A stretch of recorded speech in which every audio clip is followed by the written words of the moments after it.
If you're watching this right now, something brought you here. Not the algorithm, not chance, but something deeper. A pull you can't quite explain. That restlessness in your chest. That feeling of being trapped inside a life that looks fine from the outside but feels suffocating on the inside. You've been trying to name it, this discomfort, this crack in your carefully constructed reality, but the words don't come. Only the feeling, the unbearable, persistent feeling that you cannot continue this way. And this is not random. This is inevitable. At some point, every human being faces this internal collapse. Most people ignore it. They medicate it with work, with scrolling, with keeping busy. They anesthetize themselves with the comfort of routine and the fear of change. But you can't. Not anymore. Because something in you has started screaming, and you can no longer pretend you don't hear it. Carl Jung called this the call to individuation.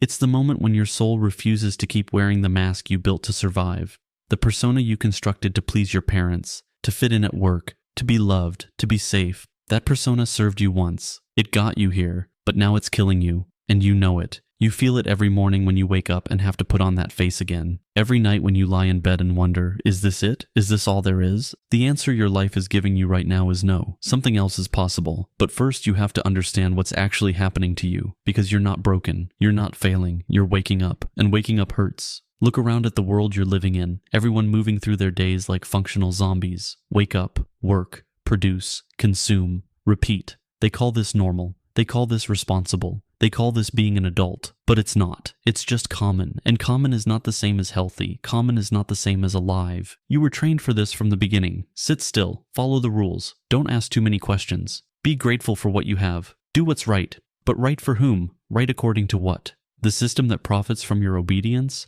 The society that needs you docile and productive? Jung understood that the greatest threat to the individual soul is not chaos or madness, but massification.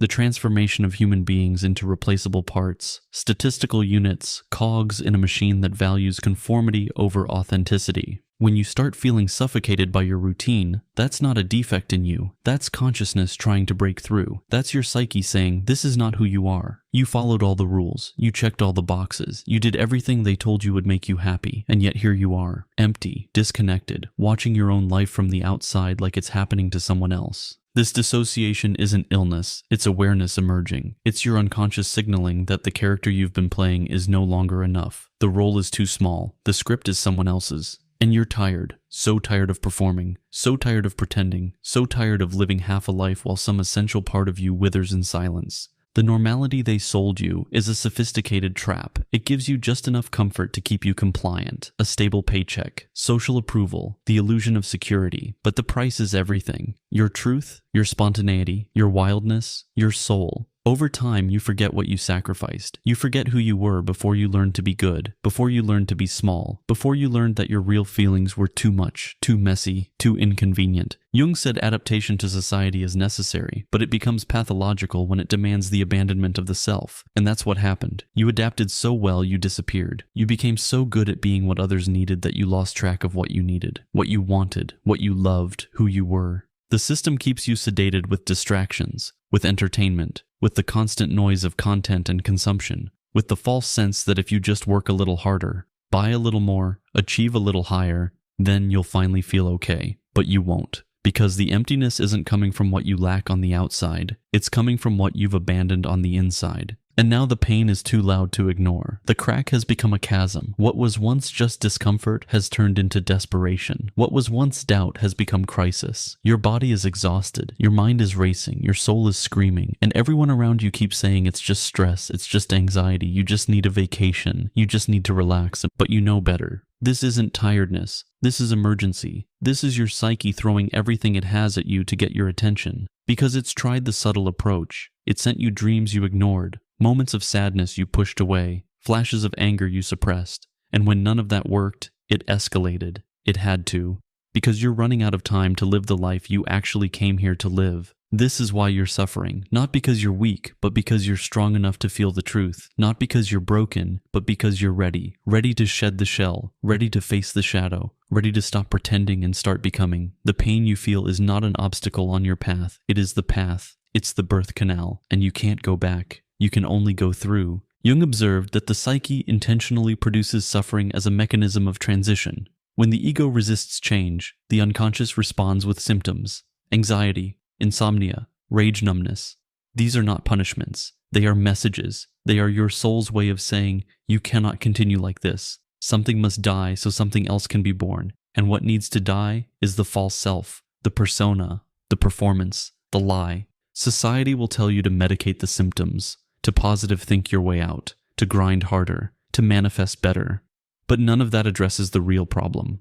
The real problem is that you're living a life that isn't yours, and no amount of optimization can fix that. You don't need to go back to normal. Normal is what made you sick. You need to go forward into the unknown. This is terrifying. Of course it is, because transformation requires a leap. Not a physical leap, but a psychic one. The moment when you let go of everything you've been holding on to, the identity, the story, the safety. The moment when you step off the cliff with no guarantee of where you'll land. This is the threshold Jung described, the confrontation with the inner dragon, the place where all your fears live. The dragon will tell you you're not ready, that it's not the right time, that you'll lose everything, that you'll disappoint everyone, that you're being selfish, reckless, foolish. It will show you every possible disaster scenario because it knows that if you cross this threshold, it dies, and the ego fears symbolic death more than anything. But here's what almost no one tells you. The fear you feel right now is not a warning to stop. It's confirmation you're going in the right direction. Fear is the guardian at the portal of transformation.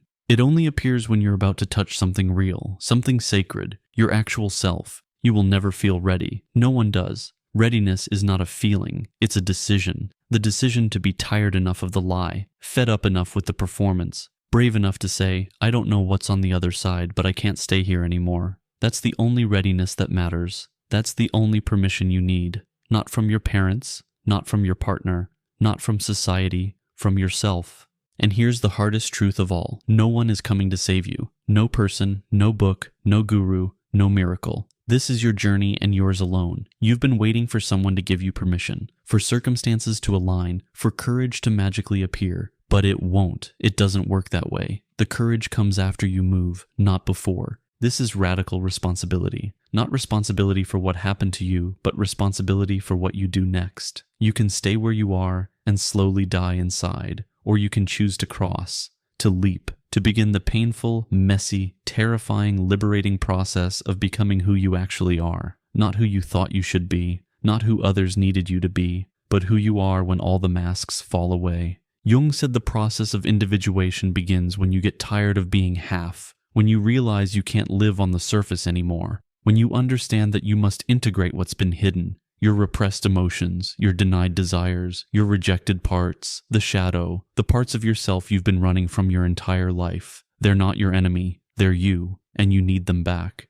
This integration is not comfortable, it's not pretty, it's not fast, but it's real, and it's necessary, because on the other side of this fear, on the other side of this darkness, there is life, not survival. Not autopilot, not performance, but presence, authenticity, meaning, the life you were born to live but have been too afraid to claim. If you've made it this far, you already know what you need to do. You feel it, that pull, that knowing. This video found you when you needed it most because your unconscious was already searching for the way through. You don't need another sign. You don't need more time. You just need to decide. Will you continue dragging yourself through a life that makes you sick, or will you cross? The leap is here, the moment is now, and only you can take it.